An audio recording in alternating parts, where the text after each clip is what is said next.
Fala galera, beleza? Sejam todos bem-vindos ao Fast Trades do dia 14 de junho de 2021. Esse Fast Trades é um Fast Trades especial. Eu vou falar sobre o dólar, bastante gente interessada sobre o dólar, sobre o que vai acontecer com o dólar. Respondi bastante pergunta sobre o dólar nos últimos tempos, então eu achei legal fazer um vídeo explicando isso para vocês. Também nessa semana eu vou lançar um novo quadro aqui, em que eu vou fazer uma leitura de alguma questão que envolva ou seu portfólio de ações, de papéis, algum trade que você que tá ruim, alguma caca, ou alguma coisa boa, alguma dificuldade que você esteja tendo. Uma vez por semana eu vou falar sobre isso. Eu já tenho dois pedidos para fazer um material. Tem um link aqui na descrição do vídeo. Se você tem uma dúvida, algum problema no trade que você percebe que é constante, que você precisa de alguma dica, você me pergunta e eu vou falar toda semana sobre isso, tá joia? Então, se der certo a gente continua, se não der certo a gente faz um experimento e para, beleza? Mas a ideia é que eu tenha uma interação com vocês aí para tentar ajudar a resolver questões, quase como se fosse um DM comigo, mas muito melhor do que um DM, porque eu vou poder beneficiar outras pessoas. No DM, primeiro, eu não consigo atender todo mundo, e segundo, às vezes fica às vezes não, fica sempre limitado a eu e a pessoa que está conversando, não tem ganho para outras pessoas. Aqui, pelo menos você vai ver uma situação que talvez seja semelhante com a sua, ou se não for, algo que você vai poder usar depois, beleza? Então é isso. Então, vamos falar do dólar. E aí amanhã nós vamos fazer as 5 melhores, 5 piores da semana. Falando sobre o dólar, né? Fazendo aqui um breve disclaimer, eu sou uma pessoa que acredita na força do dólar perante as outras moedas. Por que eu acredito nisso? Porque isso é centenário. Desde Bretton Woods é assim que é. Então, mesmo quando Nixon acabou com a paridade do dólar e o ouro, mesmo quando eles tinham problemas seríssimos de inflação, o dólar sempre se manteve, claro, com ruídos durante o caminho, mas ele sempre se manteve como o destino global de reserva. Simples assim. E nos últimos tempos, mais e mais. E isso acontece por uma razão muito simples. Os Estados Unidos é a economia dominante do mundo, a China ameaça esse posto, mas a China não tem histórico contemporâneo. O que eu quero dizer com isso? O sistema jurídico da China não é conhecido, ele é, por definição ocidental, ele é um sistema instável, porque influenciado por políticos. Não que no restante, não que aqui no Ocidente isso não aconteça, mas é muito menor. Os Estados Unidos é um país com um baixo nível de judicialização de questões econômicas, por exemplo. O Brasil é muito mais. Os Estados Unidos, o contrato tem muito mais força do que qualquer outra coisa. A expressão da vontade das partes nos Estados Unidos tem um valor muito maior do que em 99,9% dos países do mundo. Então, isso dá segurança jurídica para quem investe, né? E isso não vai mudar tão cedo. Eu não vejo, não se compara. Embora a China seja um exemplo de sociedade, eu tive lá em Shenzhen, é um negócio fenomenal. Eles estão realmente muito à frente do restante do mundo. Mas quando comparado com os Estados Unidos ou com a Alemanha, eles ainda, mas com certeza com os Estados Unidos, eles ainda não chegaram no nível de influência e dominação global que os americanos gozam. Você não tem na China o mesmo número de corporações com atuação global do tipo assim, mais de 100 países, certo? Não existe na China muito mais do que uma mão cheia de companhias duas mãos cheias de companhias que estejam presentes em mais de 100 países. Nos Estados Unidos isso é a coisa mais comum que tem. E você vai achar desde comida, McDonald's, Pizza Hut, Taco Bells, KFC, até Starbucks, né? Burger King, até Heinz, né? Até tecnologia, Google, Apple, Amazon, né? Cisco, então assim, Microsoft. Então é desproporcional, Então, quando você vê isso, você não pode imaginar que isso não tem um impacto no valor da moeda americana, porque tem, porque isso quer dizer que eles estão em todos os cantos do mundo e que eles recebem esses recursos em reais, por exemplo, e convertem em dólar. E quando eles fazem essa conversão, eles trazem demanda adicional para o dólar. E aí o dólar se valoriza, porque eles estão captando, né, ganhos econômicos no mundo inteiro. Isso volta para a economia americana e o dólar sobe e assim por diante, é assim que é. Então, essa é a minha leitura sobre o dólar.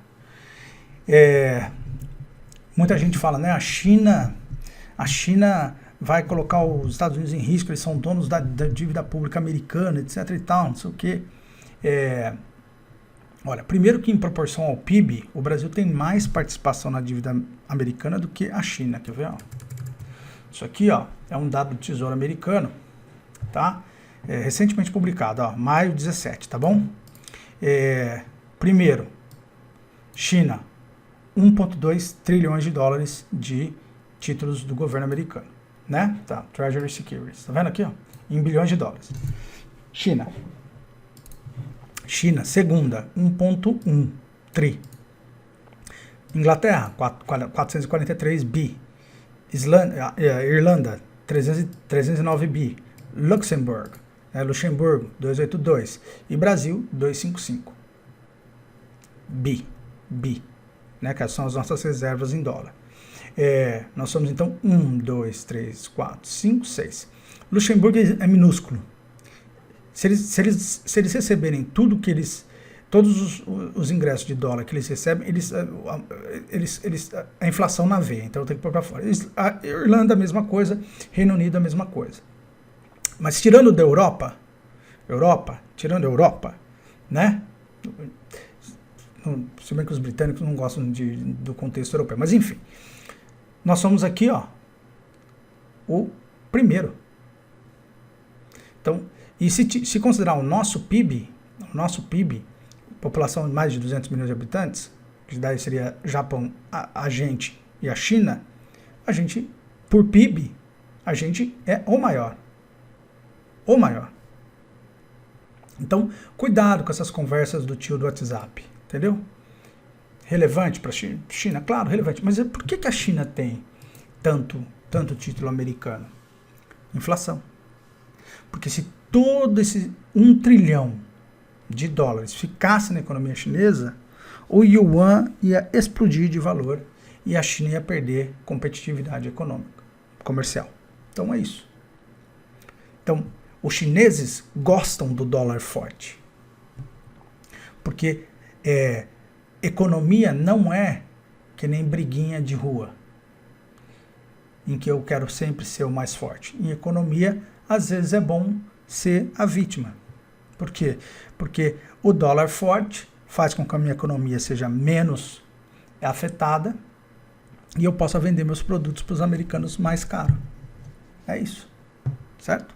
Então, eu considero que, de uma maneira geral, a tendência do dólar é para cima. Tá joia? Então, essa é a minha opinião particular. Agora vamos falar do gráfico.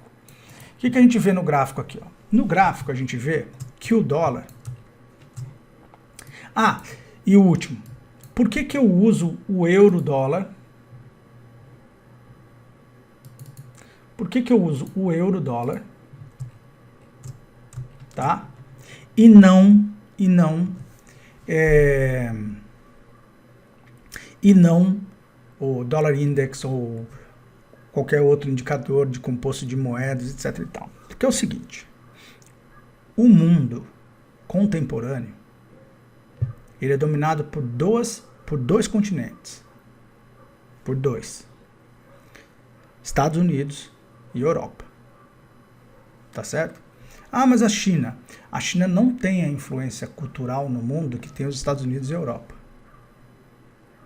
Não tem. Pega o Brasil. Quais são os dois grupos econômicos com maior influência no Brasil? Cultural. Europa e Estados Unidos. A China é hoje nosso maior parceiro comercial, porque ela compra minério da gente. Mas eu falo do ponto de vista cultural de semelhança, de entendimento de mundo, e etc, institucional, legislação, nosso sistema, por exemplo, de leis. Aí eu tenho advogado aqui, jurista que me acompanham aqui, gente que sabe disso muito melhor que eu. Não tem nenhuma inspiração chinesa, né? Não tem inspiração americana também, embora tenha influência americana recente assim nas questões jurídicas no Brasil. Mas, de uma maneira geral, é inspiração italiana, é óbvio, né? Então, assim, são coisas, são coisas muito mais relevantes do que o dinheiro em si. Então, por isso eu uso o euro. Por quê? Porque eu sei que os Estados Unidos e a Europa são parceiros desde o fim da Segunda Guerra Mundial. E que, portanto, eles atuam em concordância. Entendeu? Esse bloco aqui atua em concordância. Então eu sei que se o euro está subindo, o Banco Central americano está concordando com o euro subindo. Se o euro está caindo, o Banco Central americano e o europeu estão concordando que isso está acontecendo. E que os grupos econômicos desses dois blocos estão concordando com o que está acontecendo. E esses dois grupos econômicos sozinhos são os que recebem a maioria das importações da China e, portanto, é na moeda deles que os chineses vão viver e receber suas vendas. Então, é para eles que eu olho. Eu olho sempre para o cara que gera o dinheiro. Eu não olho, né? Peter Drucker, você nunca vai ver valor dentro da empresa, você vai sempre ver valor no cliente, fora da empresa. A empresa é centro de custo. Valor só existe fora da empresa. Então, para quem que os chineses vendem? Para os americanos e para os europeus. Então, onde está a geração de valor dos chineses? Nos americanos e nos europeus. Então, quais são as moedas que eu tenho que me preocupar? Com as moedas dos europeus e com as moedas dos americanos. Com a moeda dos europeus e com a moeda dos americanos. Esse é sempre o meu raciocínio. Eu sempre olho para quem manda no jogo. E para mim, quem manda no jogo é o consumidor. Então, quem é o consumidor? Nesse caso, é a Europa e os Estados Unidos. Quando a China passar a depender cada vez menos do mundo dos europeus e dos americanos e passar a depender cada vez mais da sua economia interna, aí o jogo para mim muda. Porque daí a gente vai passar a querer vender para a China. Os americanos e os europeus vão passar a querer vender para a China. Então daí o jogo mudou. Porque o centro de valor não está mais nesse país, vai estar lá. Isso ainda não aconteceu. Essa é a minha opinião, tá bom? Beleza? Então vamos lá. Olhando então o dólar, o que eu acho no gráfico? O que aconteceu aqui? Então a gente teve, ó, todos esses fundos, esses topos, né? Foram topos com fundos, então máximos cada vez menores. O que a gente tem que olhar agora, né? A gente tem que olhar em que ponto nós estamos. Fez aqui um teste da média de 9, que é o segundo teste da média de 9. Deixa eu já puxar isso aqui para cá. Terceiro, né, teste. O primeiro teste foi aqui, o segundo teste foi aqui, aqui foi o teste da média de 20, e agora está fazendo o terceiro teste da média de 9, aqui, ó. Certo? Então, o que a gente vai olhar, né? A gente vai olhar se ele volta a fazer um teste aqui, ó. Se ele volta a romper aqui, ó. Se ele faz um falso rompimento e depois sobe. Aqui. Né? ou se ele vai subir na semana, se ele vai subir aqui, testar a média de 20 aqui, ó. Testar essa média de 20, né? Romper ela um pouquinho, né? Ou já fazer o teste dela como suporte e depois bater na média de 50. É isso. É isso. Só isso. Você só tem essas duas estratégias para você olhar. Então, mantido o rompimento, ou seja, não perdendo a mínima desse candle aqui, ó. Ou até esse primeiro candle aqui que fez a defesa, né? Fez a defesa do fundo. Você olha e fala assim, bom, não perdendo essa média, continua comprado. Com que target? Média de 20. Se ele romper a média de 20, ele vai romper, vai voltar aqui para testar ela como suporte. E depois vai subir para testar a média de 50. É esse o trade do dólar. Se ele for subir. Se ele for cair, certo? Aqui, ó, pronto. Se ele for cair, a gente vai ver se esse teste aqui de rompimento vai parar neste fundo aqui, ó.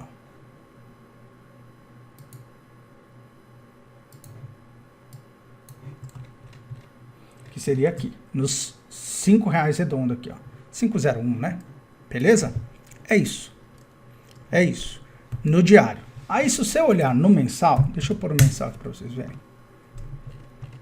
No mensal, o que vocês veem? Ó? Vocês veem que ele está bem na região mesmo do teste do fundo do mensal, que é este candle aqui, ó. Este candle grande aqui, ó. Deixa eu marcar ele aqui para vocês verem. Ó. Este candle aqui, ó. Ó. Então, que é um candle que vai até 5832, 5382 e começa aqui no 5006, certo? Este candle aqui, ó, esse candle aqui. Então, o que a gente tem que ver? O mês não fechou ainda, né? Deixa eu apagar isso aqui, porque a gente já analisou isso. O mês não fechou ainda, o mês está começando. Então, a gente tem que olhar para ver se ele vai bater aqui para testar essa região, ou se ele vai fazer este candle como candle de referência, né? Este candle como candle de referência. Aí eu vou pegar aqui, marcar aqui, ó. Este candle como candle de referência aqui, ó. Perdão. Deixa eu trazer aqui para baixo, ó. Trouxe aqui para baixo. Para cima aqui, né? Perfeito. Né? Este candle vira o nosso candle de referência no semanal. No mensal, perdão. Certo? Então fica sendo nosso candle de referência no mensal. Que é o quê? Se perde a mínima ou se vai fazer o rompimento. Se ele fizer o rompimento, olha onde ele vai ali, ó. Ele vai na média de 9 do mensal. Né? Daí, o que ele pode fazer? Ele pode romper, como ele rompeu aqui da última vez, e depois continuar uma alta. Então, as altas do dólar, sempre lembrem-se disso. O dólar é um ativo com tendência. Se você compra o dólar, você fica 3 meses com ele no movimento. Tá vendo como aqui, ó? 1, 2, 3, 1, 2, 3. Ele tem essa tendência, ele tem essa característica, porque ele é estruturante. Ele é estruturante. Então, ninguém fica brincando ali à toa. Se ele vai subir, ele vai subir. Se ele vai cair, não tem migué, certo? Onde você perde dinheiro é se você querer saber quando o movimento começa. Deixa o price action falar. Então, se você pegar aqui no semanal,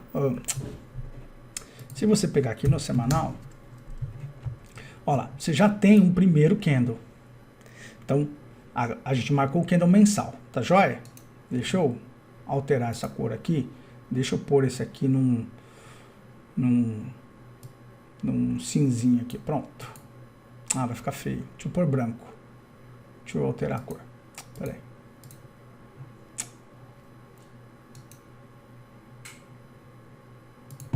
Deixa eu pôr aqui branco, pronto. Isso, então pronto. Ficou branco aqui, ó. Vamos pôr branco aqui também. Pronto, branco. Então ótimo, pronto. E aí agora a gente vai pôr de azul no semanal. Então no semanal, você olha aqui, ó.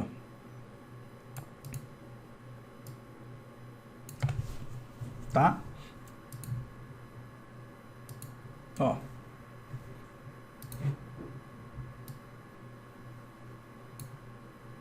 Daí o azul aqui se confunde com a mínima, porque nós estamos o mês está começando. Então aqui, ó, tem aqui, ó, pronto.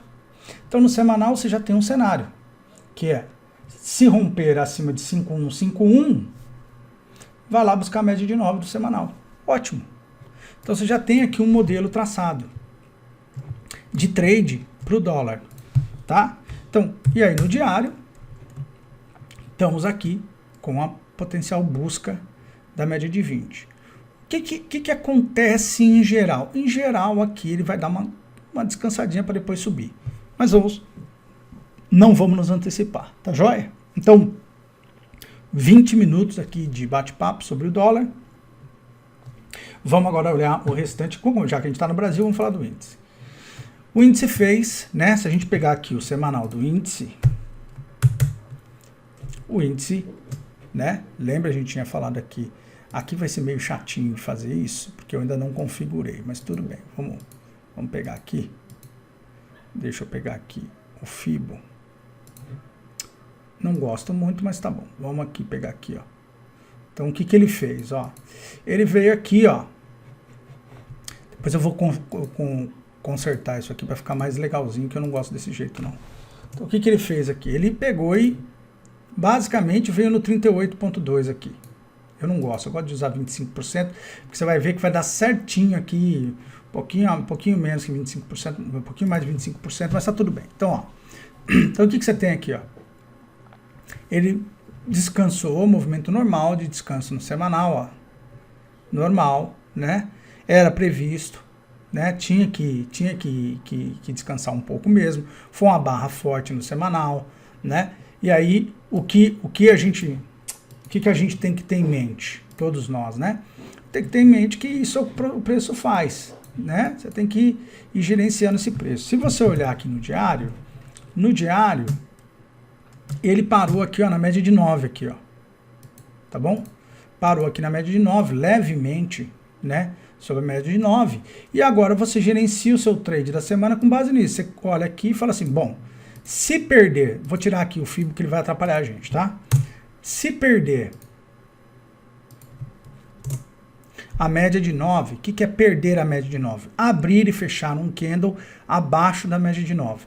Se perder a média de 9, ele vai vir aqui buscar de 20 potencialmente, né? Aí o que pode acontecer também? Ele pode vir aqui, ele abre um candle aqui, tá bom? Abre um candle aqui, e daí, na sequência, na terça-feira, ele vem e faz isso aqui, ó. Opa, perdão. Tá? Beleza. Se a tendência for de alta. Pronto. Se for continuar a tendência de alta. Então, amanhã, no dia de hoje, você espera esse fechamento aqui, vê o que vai acontecer, né? Caso ele feche abaixo, ainda não se desespera. Se ele negar o teste da média de 20, ele vai subir. Ou senão, ele vem aqui buscar a média de 20. Esse é o seu game plan para a semana aqui, ó. Essa região aqui, ó. Tá? A gente vê, talvez, o índice bater aqui no 126, ou ele defender aqui nessa região do 128,745, 885 e subir. Beleza? Essa é a leitura do nosso índice. 10-year yield. Fez aqui a defesa, normal, porradão para baixo. Por enquanto não tem que falar nada, vamos ficar quietinho, vamos acompanhar. TLT, como o yield subiu, ele está aqui meio numa negativa, mas olha a força, continua subindo forte, ó. Né? As média de 20 cruzando a de 50, TLT é para cima, tá? Bitcoin, ó, foi lá, bateu na média de 20, né? Sofreu, tá voltando, né? Agora nós vamos acompanhar, vamos esperar a semana para ver se ele está fazendo uma defesa do fundo para continuar subindo, para depois buscar a média de 50. Ethereum não sobe, né? Por enquanto, Ethereum, estamos acompanhando o sinal, por enquanto nada de sinal. SP500 aí, ó, tá seguindo firme em cima da média de 9, né? Não conseguiu romper ainda, mas vamos acompanhar, né, essa semana se ele faz esse rompimento ou se ele vem buscar a correção perdendo a média de 9, tá joia? A grande questão é sempre essa média de 9 aqui, muito parecido com o nosso caso. Vamos ver se ele perde essa média de 9, perdendo ele vem testar de 20. Nasdaq, mesma coisa, né? Mas a Nasdaq conseguiu ficar um pouquinho melhor, né? Buscando aqui a região do topo, que seria aqui o 14,44, tá bom? 14,40 por aí, tá bom? Beleza? Euro-dólar, ó, euro-dólar, né? Então você viu, o dólar bateu no euro, nosso dólar subiu, entendeu? Dólar bateu no euro, nosso dólar subiu. Por quê? Para quem que o Brasil exporta, tira a China da equação. Para quem que o Brasil exporta, né? Tirando a China da equação.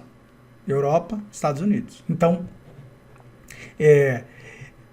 com a correção lá, né? A gente tem uma correção aqui. O dólar se fortaleceu lá, o dólar se fortaleceu aqui. Aqui, deixa eu ajustar. Aqui o que eu vejo? Eu vejo esse teste aqui, ó, da média de 50 aqui, ó. Aqui que está toda a minha atenção. Eu quero ver o que acontece aqui. Se defender e subir, não vai adiantar. Claro, sempre lembrando que o Brasil tem 2 denominadores. Precisamos ver o que o mercado acha do que vai acontecer com a inflação lá. Porque pode acontecer, se a situação brasileira se deteriora, que simplesmente se olha e fala assim, o Brasil é um caso à parte, e aí o dólar explode aqui, independentemente do que acontece lá fora. Mas neste momento, até o dia de hoje, o dia que eu estou gravando, tem se mantido meio que uma correlação, né? Quando o euro caiu, o dólar subiu no Brasil. Quando o euro subiu, o dólar caiu no Brasil, tá bom? Então, a grande sacada aqui é olhar esse teste aqui da média de 50 no diário do euro. Petróleo. Petróleo subindo forte, por enquanto, nada a fazer, né? Continua aí sua expansão. Minério de ferro indo buscar o topo. Eu acredito que é possível que ele busque o topo, né? Para depois fazer uma potencial correção, tá joia? Ouro meio na mesma, né? Meio na mesma. Pode perder a média de 20 aqui e buscar a média de 50, tá joia? Então, foi isso. Fizemos aqui um Fast Trades com uma leitura maior sobre o dólar, né? O dólar no Brasil, o dólar no mundo. E é isso, tá bom? Amanhã eu volto com as 5 melhores, 5 piores da semana.